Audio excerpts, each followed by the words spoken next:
Chamber of Commerce, your business, your family, welcoming the next generation event. It is truly wonderful to see many of you here today coming together to celebrate and support the growth and success of family businesses. I'm honored to extend a special welcome to our distinguished guests from PwC. We're privileged to have with us today Mr. Herman Eksteen, the family business leader, as well as Lucia and Yunus, Essop, both esteemed family business directors. The expertise, dedication to the field of businesses are invaluable, and we are proud to have you to join us today. This event is a testament to the importance of family businesses in our community and a vital role they play in our economy. Today we gather to share knowledge, experiences, and strategies that will help us navigate the unique challenges and opportunities that come with running our family businesses. Our team welcoming the next generation highlights the significance of preparing and empowering the future leaders of our family enterprises. It is about ensuring that our businesses not only survive but thrive through the generations. We hope today's discussion and insights will inspire you and provide you with tools needed to achieve a long-term success. Thank you all for being here and your commitment to fostering a vibrant and sustainable family business community. Let's make this event a memorable and impactful one. Now let me hand you over to our esteemed Master of Ceremonies, Mr. Zakir Ali from the Minara Chamber of Commerce, to take the proceedings forward. Thank you.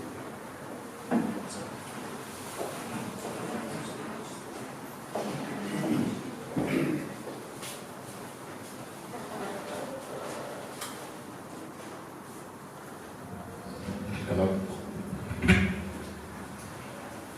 Assalamu alaikum. Good morning. My name is Zakir, as Bergh mentioned now. I'm an attorney in Pretoria and also a member of the Minara. I'd like to introduce our three panel speakers today. We have Mr. Herman Eksteen here. Herman is a PwC partner, accredited trusted business advisor, and a family business consultant. He has over 25 years of experience in family businesses, private and multinational companies, as well as trusts. He focuses on building trust with owners and management in order to initiate open and comfortable conversations about business and family matters, such as succession planning and the expectations of the family from the business. On the other side, we have Lucia Bergh. Lucia is an accredited trusted business advisor and a family business consultant with 19 years of experience specializing in privately owned companies and family businesses. She assists family businesses in addressing their unique challenges. Her goal is to help preserve, grow, and transition family wealth, ensuring a resilient and enduring family legacy. And in the middle, we have Yunus Essop. Yunus is an accredited, trusted business advisor and a family business consultant with 10 years of experience, specializing in privately owned companies and family businesses. He focuses on building trust with clients to allow for open and free discussions regarding business and family matters. Without further ado, I now hand you over to our panel speakers.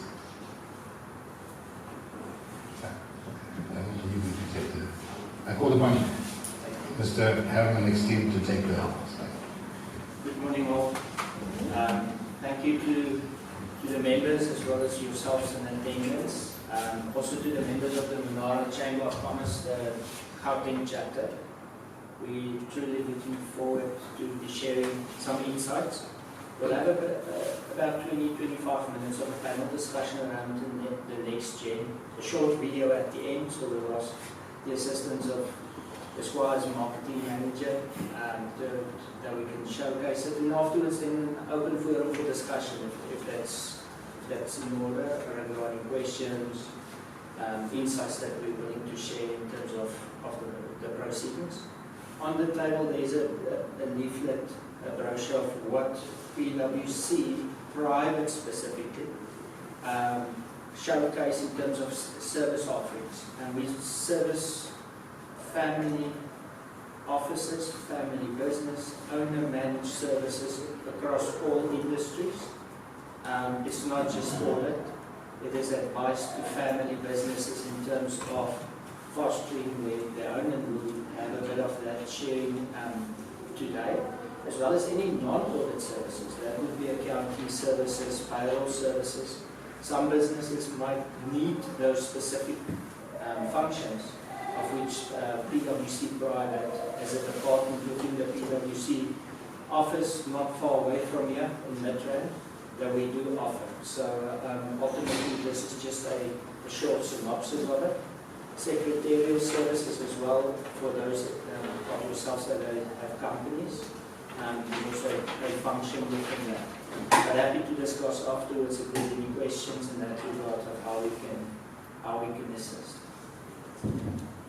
I'll maybe start off then our discussion, maybe to set the scene of, we all know that family businesses is the backbone of our South African economy. And it's built for us on resilience of the family business and their adaptability in terms of the unique blend in personal touch and professional management that we see. If we look at the private companies that's not family businesses, what do we know and what do we see? We see them measuring their successes in quarterly results, while family businesses measures their successes in generations. So it's truly the preservation of family legacy and values that family businesses actually showcase and maintain. The introductions were done, so thank you for that. I think we, both myself, Yunus and Lucia, has been truly introduced. I'll maybe share, maybe before I get Lucia and Yunus's views on and insight in specific aspects, the importance for us is today to welcome the change that the next generation can bring to family businesses, as well as to assist them in preparing to take the reins in a family office. As part of my opening remark, I'll maybe leave our position two comments. What we've seen is the most successful family offices, they strike a balance between professional management on the one end and responsible ownership on the other. But it can only truly be achieved through maintaining a healthy family dynamic. However, with that being said, through surveys and studies over several years, it's indicated and proven that unfortunately only 30% of family businesses see the second generation, and only 16% of family businesses transition into the fourth generation. So truly there is a high rate of failure that's positioned on family businesses, and it's amidst various key challenges that we'll unpack today in our discussion. The last comment that I would want to leave as an opening remark is around, we all know we're on the verge of the fourth industrial revolution. It is the impact that the digital transformation will have on all businesses. We've all heard of Gen AI, and the impact that Gen AI will have on family businesses of the future in terms of how those family businesses will be able to operate, how they will be able to compete, and how they will be able to thrive in the global but also in the local setting from a South African point of view. Or maybe Yunus, bring you in this. I've mentioned earlier the balance between the professional management side and the family dynamic. In your view, which are some of those critical challenges that family businesses face? Thanks, Herman. I think the most critical challenge there is obviously balancing your professional management with your family dynamics. So one key issue is obviously establishing that healthy governance. So it's crucial to balance your governance with your professional governance.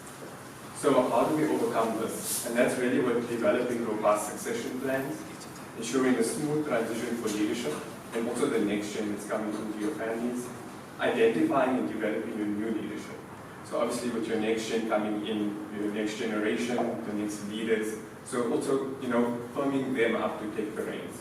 And then obviously ensuring the transparent communication, having that communication, having those meetings and gearing them up to take the reins for the business. Okay. So what I've heard from Yunus, the big buzzword always is succession planning. For those that are aware of it, and for those that might not be aware of it, Lucia, the importance of succession planning in a family business. Can you maybe enlighten us? I'll definitely do so, Herman. So I think succession planning is the most critical, but as well the most challenging decisions that family business leaders need to take. It's more than just selecting the next generation of leaders, but it's also passing down relationships, expertise, and experiences. But effective succession planning ensures the health and longevity of the business. It also ensures that it endures beyond the current generation and create that lasting legacy I want to refer to. Yes, we've mentioned many times, and I've probably mentioned now a few times, professionalizing. So in a family context, how do you professionalize that succession planning, the whole process in itself? So professionalization is really crucial, right? It involves documenting and embedding the procedures, the governance, the knowledge, experience, values, and obviously the business relationships of the incumbent generation. So creation of a family constitution is important, central to the professionalization of processes. So it's defining who can become a shareholder of the family business, establishing the business goals, the missions, the values, and outlining the business models for future generations. So it's really about implementing the corporate governance and family structures. Noted, Yunus. That's something we can afterwards truly explore and unpack for those that's interested in how that's managed and facilitated through our processes. I mentioned earlier the fourth industrial revolution that's upon us. Now, through our PwC Africa NextGen survey that was conducted towards the end of 2023, beginning of 2024, it was done across 11 countries in Africa. There's a global snippet as well, or global survey, but this was done for Africa. More than 100 families participated. So if there's family businesses, which I think there's all of you are, we're happy to have you participate in the next survey in that regard. But through the 100 families that we surveyed, it was one of the most critical elements that came out was to keep family businesses competitive, was that they need to commence from an African and South African group their focus on AI initiatives. So we'll explore this maybe just a bit further in our discussions that we have. So Lucia, maybe artificial intelligence, as we all know, brief in short, AI. How will that transform family businesses? Thanks, Herman. Yes, AI is definitely a game changer in family businesses. As the survey Herman mentioned, 61% of the Africa business leaders said that the way AI will affect the business in the way they create, develop, deliver, and capture value is going to be significant.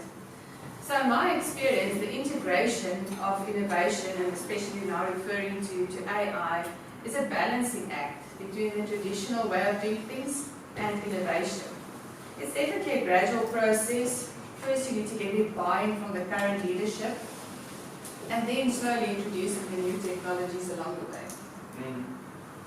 The survey also conducted the CEOs of family business. So whichever role or designation they had, they commented to say, and more than half of them commented to say, their businesses, being family businesses, would not exist in 10 years' time. So that's truly a significant statement that they're making without any form of innovation. Yunus, just thinking about that in itself, your thoughts on those statements that was made by the family leaders? So it's really a reality, Herman. So the survey really highlights the existential crisis for many family businesses. So I heard a very interesting saying the other day. And obviously with AI coming in, a lot of people are utilizing it to become the market leaders. And the saying goes, it's not AI that's going to replace people, but people and businesses and family businesses that utilize AI that will replace people. So I think for the NextGen, they really have that unique responsibility to navigate this landscape and bring these AIs and new technologies into the family businesses to make them these market leaders. So developing early AI strategies is really important to remain competitive in these environments. The willingness to explore new ideas while respecting traditional values of family businesses is also quite crucial. So each generation really brings its own strengths, the incumbent generation with their business relationships, but the new generation with technological advances and the AI that's coming in to really secure the business's legacy. Yes, so where are we currently? So we're talking about innovative means to be able for a family business to continue, to be able to provide for their families and the employees as part of it. Lucia, you mentioned earlier bridging the gap between transitional, or the traditional I should say, and the innovative approaches, because those are two contrasting approaches between your traditional and your innovative approaches. Any thoughts around how you can bridge that gap? I think it's not an easy bridge to gap, but constant communication with the current leadership is key. And it's not about rejecting the traditional methods outright, but it's about phasing them out gradually. This approach involves getting the buy-in of the current stakeholders and slowly introducing them to innovation. This ensures for the smoother transition and also keeps the trust of the business and the family. So there's a caveat probably attached to it. You need to clear and communication, and it's over time in itself. Yunus, maybe just focusing on is there true risk and rewards? I've spoken about sustainability for family business, but incorporating artificial intelligence, next generation, and all of those into the processes. Is there any risk and rewards? So I think firstly, with all this AI and technological advances, it can be quite daunting and overwhelming for family businesses and businesses alike. But implementing this AI is really a marathon, it's not a sprint. So moving too fast can obviously increase your risk, but moving too slow can make you lose out to your competitors as they become the market. This is often favor proven technologies, and this is obviously due to limited capital. But this landscape is really shifting. So private equity is becoming more favorable and attractive, and growing willingness to innovate is really in need now. So responsible adoption of AI is necessary, ensuring the family businesses gain from technology while protecting the trust premium that the business has with employees and customers. I've heard Yunus talk to responsible adoption of AI as key, and I think that stems in each and every family business in a different, and it's got a different meaning. But Lucia, if you were to take that meaning of responsible adoption of AI, next steps for the current generation in the family business, if you can maybe just give us a few points, what's the next steps for the current generation? Thanks, Amra. Your three comes to mind. The one being resources, the other one family business, or the family values, let me rather say that, and then lastly, listening. I think from the resources perspective, there's definitely two broad avenues that you can explore from AI, either transforming your own current operations or partner with other companies or family ventures alike. These are not mutually exclusive, so there can be a mix between the two approaches. But I think it's important for the current generation or the current generation to decide how to direct the business resources in this avenue. And secondly, I think it's important that the family values and the business purpose remains intact and that everybody is aware of why are we doing or why are we going on this venture.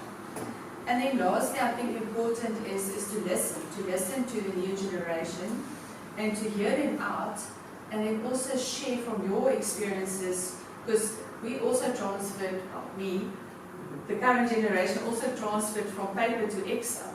So that was also a giant leap for mankind.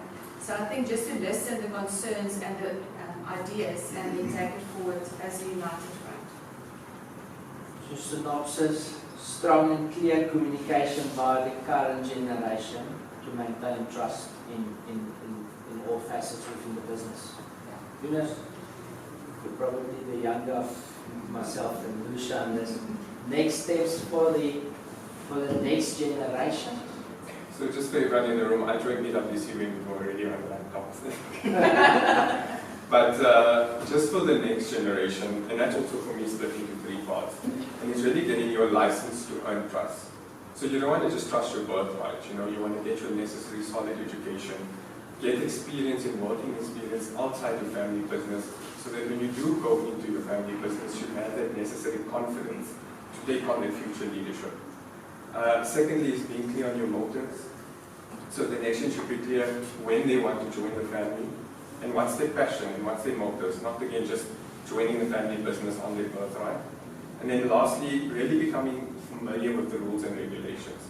Obviously growing up in the family business, that is instilled, but the next gen should really position themselves as being able to navigate those ethical landscapes, looking at corporate governance. And also being the ones that are responsible for this AI adoption, bringing in these new technologies. And like I mentioned before, each generation comes with its own advantages and knowledge. And the next gen can really be that next generation that brings in the AI and technology to add value to the business. Thank you, Yunus and Lucia. I'll open for questions afterwards, but maybe closing remarks from my end would be maybe just to leave with certain points that I've heard is the next generation is you're truly in a unique position because you can direct the leadership of family business in the future.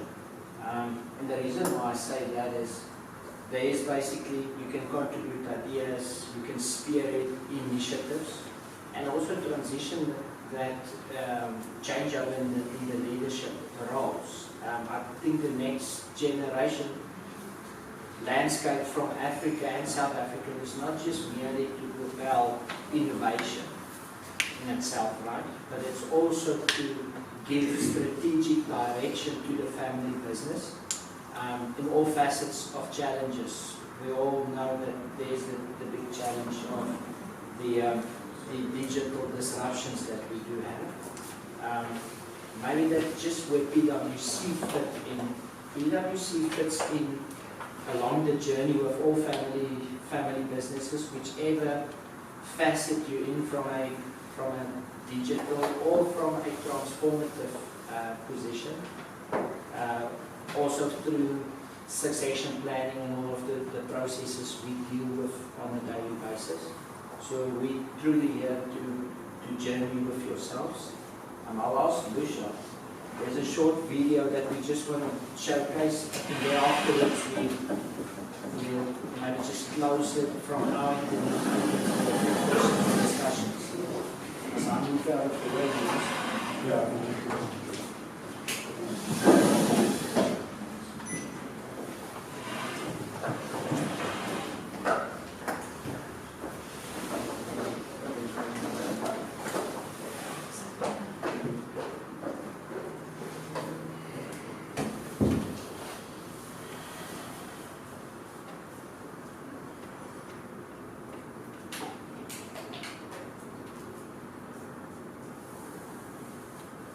Already the next generation to figure this out.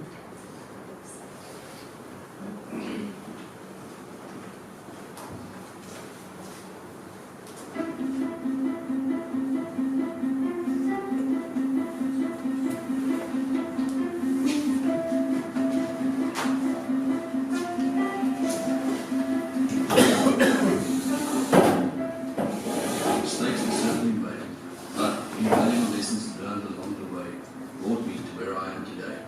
Who would have thought that when I joined my parents' business 40 years ago, I would now be standing in their shoes, with my own 2 children joining the business as well. What an honor.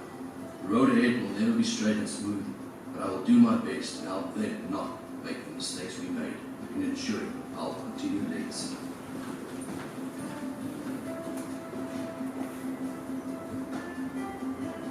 I've already reached out to my trusted family advisor at PwC and then mobilizing their family business team to assist us with the transition. They brought a lot of new yet relevant concepts to the table.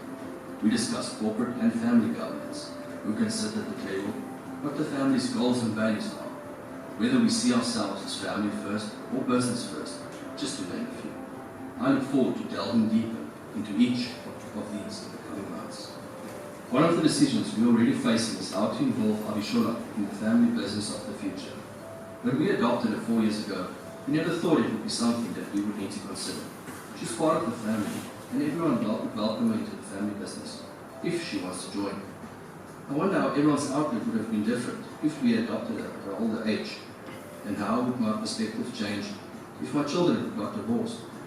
My son's wife is already involved in the family business, and I sometimes wonder what would we do if that happened. That would turn out to be a new type of challenges altogether. Ultimately, the values and principles that were instilled in us by our parents will shape our future and guide the generations to come. It is important that I pass down our history and legacy to the next generation and ensure that they are aware of our roots and the goals we set for ourselves. My parents always said that honesty is the best trade. Once you give your word, you honor it, no matter what the cost to you. Treat others as you would want to be treated, no matter who they are. These are some of the key principles I try to also instill in my children. My father and I struggled to openly communicate with each other. He was the head of the business and a strong leader. I was his son and was taught that I should respect my elders. I learned that later speaking up with new ideas, even if they were different from my parents, is not disrespectful. It is innovative and can take the business to new heights. Rather, it's how I share my ideas that shows how I respect him. This is one of the key things I'm trying to achieve with my daughter and son. I want them to feel comfortable to discuss any idea with me without cutting them off. I want to be able to listen, encourage them to try new things, and allow them to fail and learn from their mistakes. That is how I learned my most valuable lessons.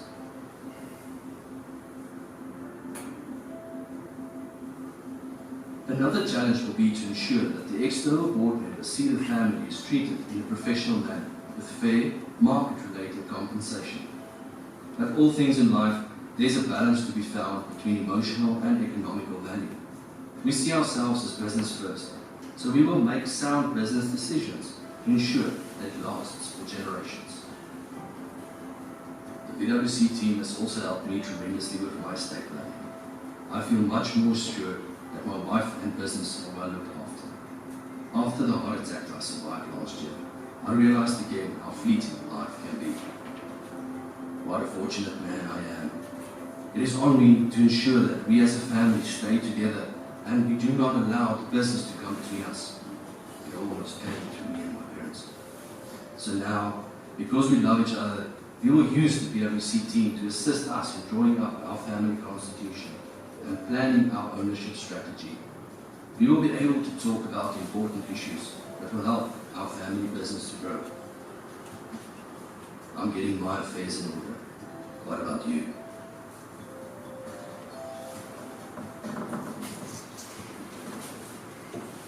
Just the last, so thank you for the opportunity.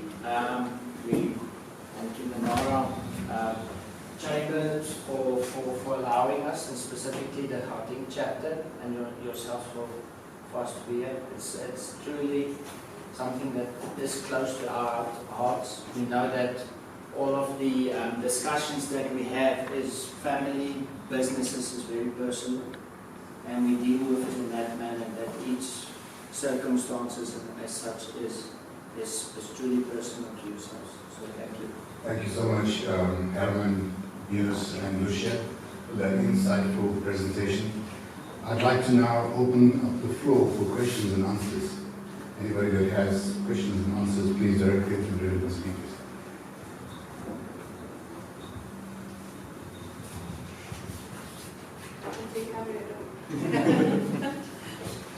We tried to.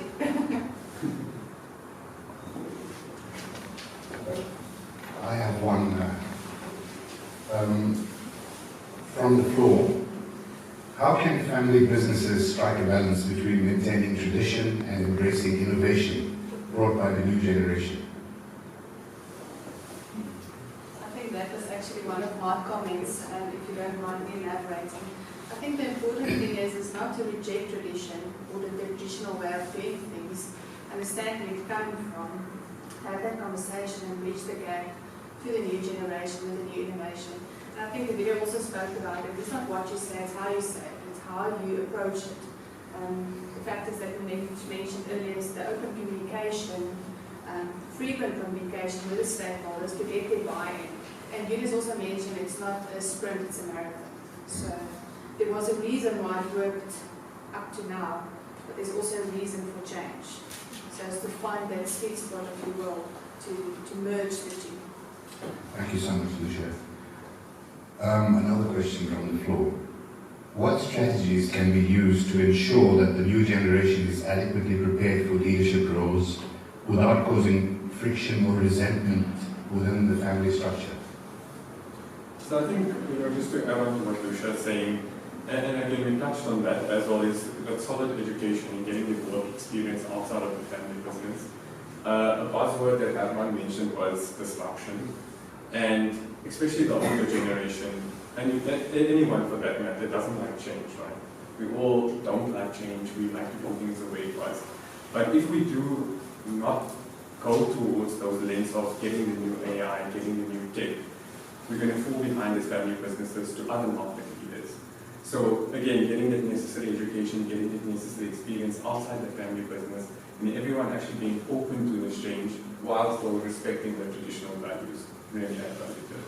Thank you so much, Yunus. I can maybe add to it is we've referenced owner strategy in discussion, but maybe just conceptually what it means is the family constitution exists out rooms, chambers within the house, to be able to achieve exactly that, there's transparency and it's well known of what is the processes. We've elaborated a lot on professionalization, because we know business is professionally managed and as such with the family dynamic element to it. This is to assist with professionalizing the family, where it is who's the members, who is part of the family. That's unpacked as a foundation and the first step to the house. Your goals and visions, because family businesses need to determine family first or business first. There's no right or wrong answer in that regard, but what is the importance to the family in that regard? What is our values? What's our goals? So that's part of the foundation. And then the owner business model is effectively the strategy. Where are we going with the business in itself? And is the business sufficient to cater for the full family, or do we need to divest or have other operational activities within it? The top layer, corporate governance, we all know, in terms of the business in itself, next CEO, next member, all of that type of communication. The middle part talks to exactly that point to say, that transitioning of the next generation is the educational purpose that they need to just first obtain educational qualifications external, practical experience outside. Where will they fit into it? They can contribute truly to the business in itself, and that's under the family governance covered in itself. And the last room is, yes, I should actually say the family governance is also philanthropy. So there is a family office. So beyond just being a stakeholder in your own business, it is also what other needs there is. Because not all family members is maybe truly enthusiastic or maybe passionate of going into the business. They might want to explore something else through the ventures, and that's where that comes together to determine the passion, and that's effectively one always asks us, or the families ask us, how regularly do we need to revise this? It depends on the growth of the business and the family in itself, but it's between 5 and 10 years. Because this is a living document. It basically always transitions. The last room I would just talk to it is basically the roles of the family members within the family, so not within the business. What roles does each one have within the family in itself? And lastly, the people talk to itself. So it's the people within, because that's the heart of the family side as well as the business. Thank you. Are there any more questions? I would like to know, how do you ensure that the next generation is ready to take over the mantle of the family? Very important. In terms of? No, any so anything. So that's, I ended it off actually to say each family business is unique.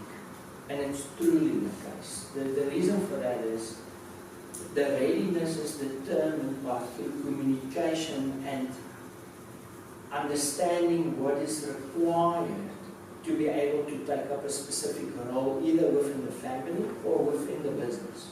And that's then predetermined, and hence proactive communication, understanding what is required to achieve.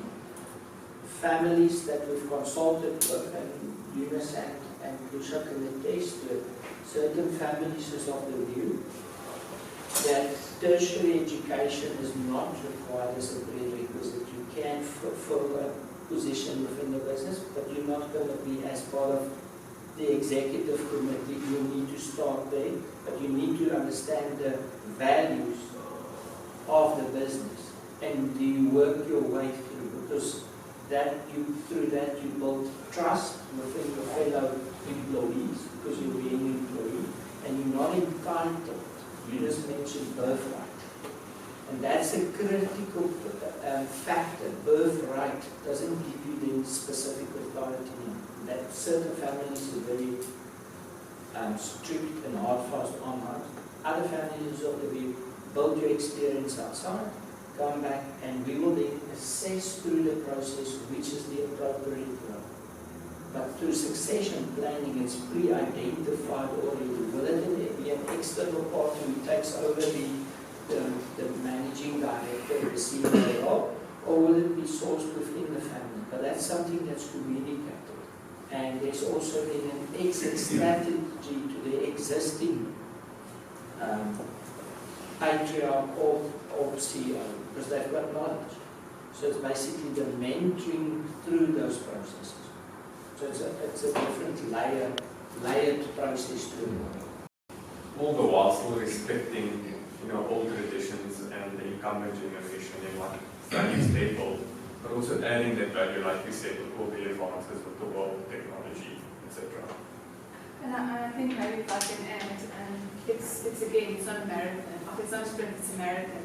And the most of the audience is actually the next generation, some incumbent generations in the room. But I think it's difficult for an incumbent generation to let go.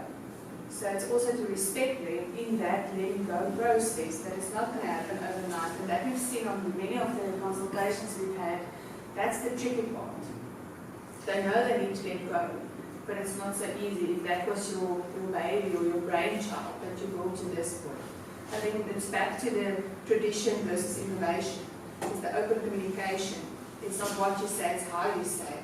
And then also not just being entitled to your birthright, but to actually show your contribution to the family business. Thanks. Thank you so much. Are there any other questions? Not more of a question, more like a comment and observation that speaks to that question, and exactly what you said now is that the older generation feels like it's difficult to let go of leadership because they don't feel like the younger generation knows what they're doing, or they feel like whatever they've done so far is going to become obsolete or has no value. Whereas the younger generation has a mindset that, okay, well, whatever you're doing is old school, and you don't know what you're doing now, you just need to go sit somewhere in a retirement home or something. So you see, that's not the right conversation. so that conversation is actually very toxic, whereas like to maybe enable the generation transition from traditional to innovation. I feel like maybe there needs to be regular strap meetings as a family business, where an outside person comes in and not your child telling you what you need to do. An outside person comes in telling you what the market trends are, or how you can adapt your business to suit the current way of doing things on social media, and how they can train your child or train the next generation to be able to adopt that. And then I think traditional leadership would keep in that tradition and be able to transition that. I think it goes all back to communication, and that's the facilitation that we do with family businesses, is to work through this whole process, because the incumbent generation wants to leave a legacy, but they never thought about reaching this point of now letting go. And that's why in Herman's comment, 30% makes it to the second generation, and only 16% to the fourth generation, because it was never planned for. So I think it's important to plan for that process as well, and include them in that planning process of the journey. And the world is changing so quickly, so you make an important point. Like, and again, it goes back to what I said, right? They'll trust you if you get that outside education, get your qualifications. But the world is changing so quickly that if you don't bring in the necessary specialists into your business, or your family business, and keep it in the traditional way, and again, respecting those traditions, you need to move with the times to remain successful and become leaders. But it's not an easy conversation. There is obviously an overlap period, before. Usually the outside people that do this, this is the market trends, and everybody's like, okay, yes, let's do this. Yeah. Thank you so much to the panel for those answers. If there are no other questions, then I hand you over to Azhar Mohammed for the vote of thanks.